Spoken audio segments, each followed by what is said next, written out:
Hi, my name is Cameron Russell, and for the last little while, I've been a model, actually for 10 years. And I feel like there's an uncomfortable tension in the room right now because I should not have worn this dress. So luckily, I brought an outfit change. This is the first outfit change on the TED stage, so you guys are pretty lucky to witness it, I think. If some of the women were really horrified when I came out, you don't have to tell me now, but I'll find out later on Twitter.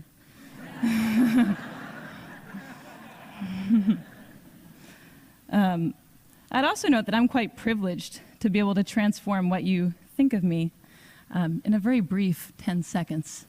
Not everybody gets to do that. These heels are very uncomfortable, so good thing I wasn't going to wear them. The worst part is putting this sweater over my head because that's when you'll laugh at me, so don't do anything while it's over my head. All right. So why did I do that? That was awkward. Well,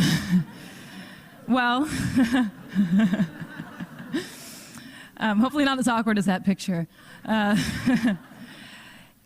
Image is powerful, but also image is superficial. I just totally transformed what you thought of me in 6 seconds. And in this picture, I had actually never had a boyfriend in real life. I was totally uncomfortable, and the photographer was telling me to arch my back and put my hand in that guy's hair. And of course, barring surgery, or the fake tan that I got 2 days ago for work, there's very little that we can do to transform how we look. And how we look, though it is superficial and immutable, has a huge impact on our lives. So today, for me, being fearless means being honest. And I am on this stage because I am a model. I'm on this stage because I am a pretty white woman. In my industry, we call that a sexy girl. And I'm going to answer the questions that people always ask me, but with an honest twist. So the first question is, how do you become a model? And I always just say, oh, I was scouted, but that means nothing. The real way that I became a model is I won a genetic lottery, and I am the recipient of a legacy. And maybe you're wondering, what is a legacy? Well, for the past few centuries, we have defined beauty not just as health and youth and symmetry that we're biologically programmed to admire, but also as tall, slender figures and femininity and white skin. And this is a legacy that was built for me, and it's a legacy that I've been cashing out on. And I know there are people in the audience who are skeptical at this point, and maybe there are some fashionistas who are like, wait, Naomi, Tyra, Joan Smalls, Lou Wen, and first, I commend you on your model knowledge, very impressive. But unfortunately, I have to inform you that in 2007, a very inspired NYU PhD student counted all the models on the runway, every single one that was hired, and of the 677 models that were hired, only 27, or less than 4%, were non-white. The next question people always ask me is, can I be a model when I grow up? And the first answer is, I don't know, they don't put me in charge of that.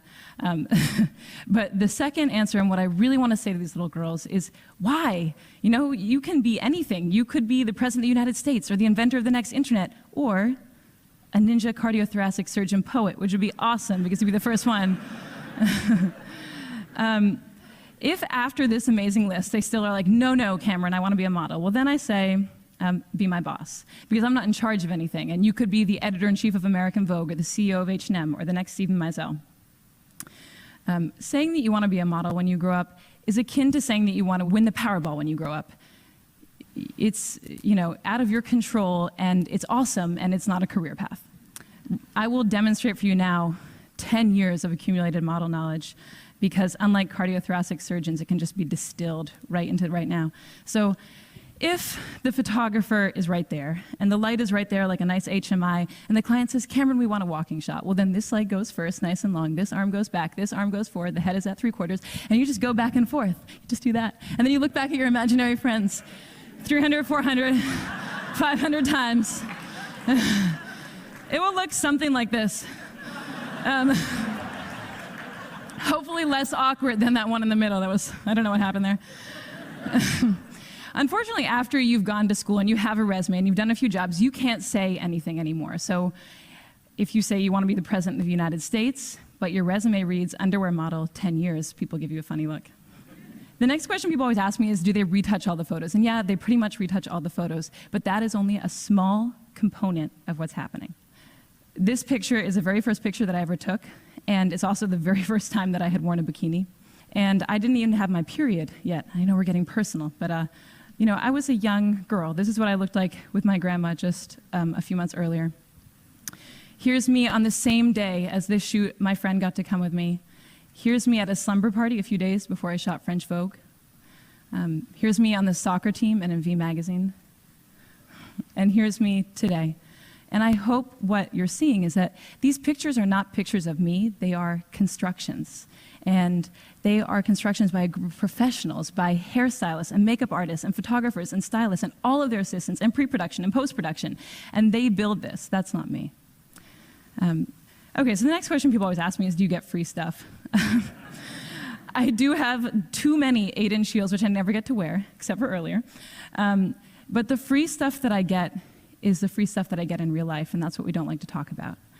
I grew up in Cambridge, and one time I went into a store and I forgot my money and they gave me the dress for free.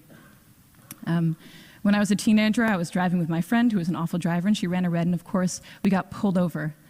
And all it took was a sorry officer, and we were on our way.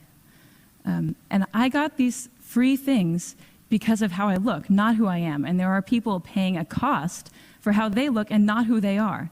I live in New York, and last year, of the 140,000 teenagers that were stopped and frisked, 86% of them were Black and Latino, and most of them were young men. And there are only 177,000 young Black and Latino men in New York. So for them, it's not a question of will I get stopped, but how many times will I get stopped? When will I get stopped? When I was researching this talk, I found out that of the 13-year-old girls in the United States, 53% don't like their bodies. And that number goes to 78% by the time that they're 17. So the last question people ask me is, what is it like to be a model? And I think the answer that they're looking for is, if you are a little bit skinnier and you have shinier hair, you will be so happy and fabulous. And when we're backstage, we give an answer that maybe makes it seem like that. We say, it's really amazing to travel, and it's amazing to get to work with creative, inspired, passionate people. And those things are true, but they're only one half of the story, because the thing that we never say on camera, that I have never said on camera, is I am insecure. And I'm insecure because I have to think about what I look like every day. And if you ever are wondering, if I have thinner thighs and shinier hair, will I be happier?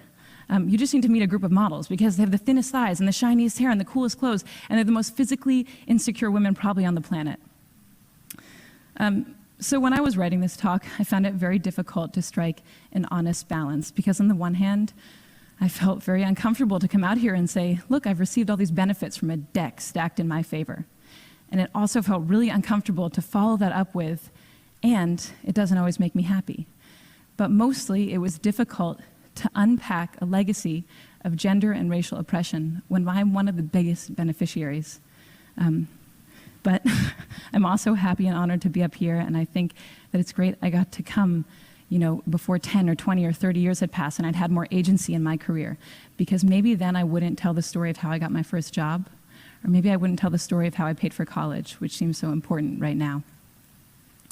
If there's a takeaway to this talk, I hope it's that we all feel more comfortable acknowledging the power of image in our perceived successes and our perceived failures. Okay, thank you.